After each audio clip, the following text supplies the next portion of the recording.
Tonight, News Channel 5 Investigates uncovers new evidence about how a Metro Council member repeatedly mixed council business with his private business. It comes as Robert Swope's colleagues are already mulling a possible ethics investigation. The latest evidence was discovered by our chief investigative reporter Phil Williams in Swope's own emails. At no point have I ever asked this city for one dime, one penny, one agreement, one memorandum of understanding, or even a letter of intent.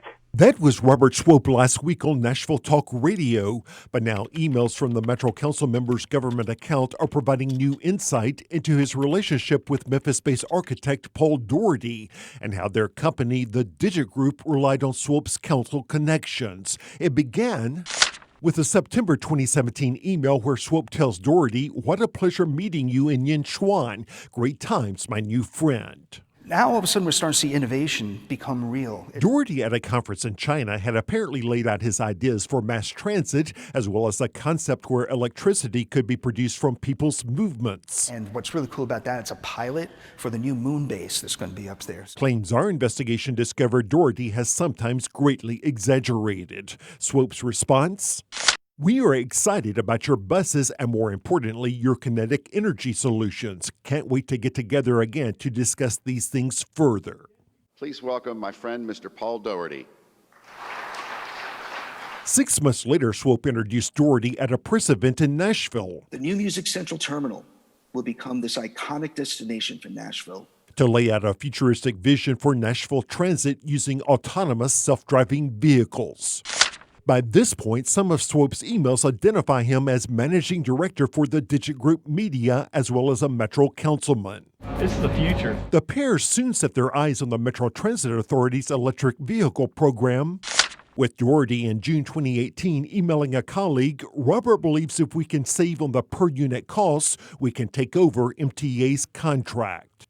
Nashville, Tennessee, which is going to be the first city in the world to have a free public transportation system based entirely on autonomous vehicles. As Doherty began falsely telling audiences that Nashville had already adopted his plan, in Nashville, Swope was pushing a pilot program that would have involved his company leasing mass transit vehicles to the city. Then when Amazon decided to establish a major presence downtown and was lobbying the council to approve incentives, the Metro Council member pitched his proposal to the company.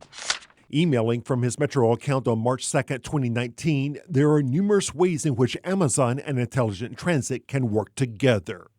But the very next day, Doherty was already telling a potential investor, this week Amazon is communicating with Robert on the amount of funding they will provide.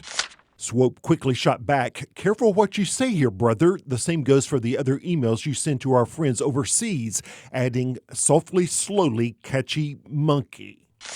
Doherty agreed. "The goal is to get these guys on the hook. We don't need to reel them in if Amazon bites." Swope's response, "Want both to bite and swallow." A few days later, Swope emailed the head of Ryman Properties about possibly providing support for his plan, claiming there were ongoing funding conversations with TVA, the state, MTA, the mayor's office, and the governor's office of energy programs, along with Amazon, and he added General Motors. So help me God. Then, less than a month after John Cooper was sworn in, Swope was pressing for an official endorsement from the new mayor and other city officials. "I am requesting a letter, nothing more. A simple letter stating that the city of Nashville supports the endeavors that my company is willing to invest upwards of $50 million to achieve." It's not clear whether Swope and Doherty needed that letter for investors or for some other reason.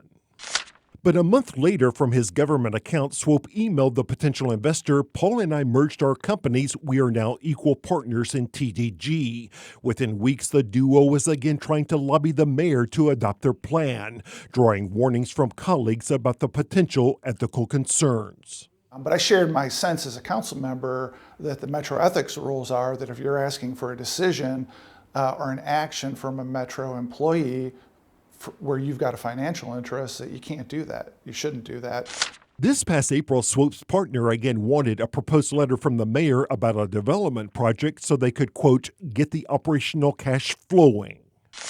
A month later, Swope was proposing a $500 million loan arrangement between his company and the city. Phil, I am attempting to solve transit problems, energy problems, affordable housing problems, safety, education problems. And you stand to make money off of that.